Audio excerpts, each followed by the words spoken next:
point on that piece? Oh man.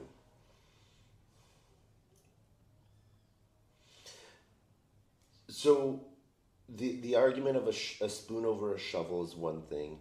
Um, I think that people are afraid of the unknown.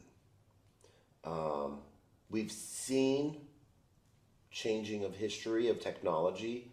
You know, everything used to be in a book. Everything used to be printed newspaper. Then we had the internet, and we had digital archives, digital books.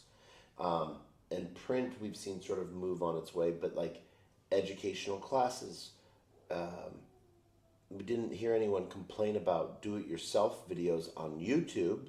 We didn't hear the mechanics organization, talking about where they might charge a user $600 to remove and exchange the air filter of the car, when you could watch a 2 minute long YouTube and figure out exactly where that is and how to exchange it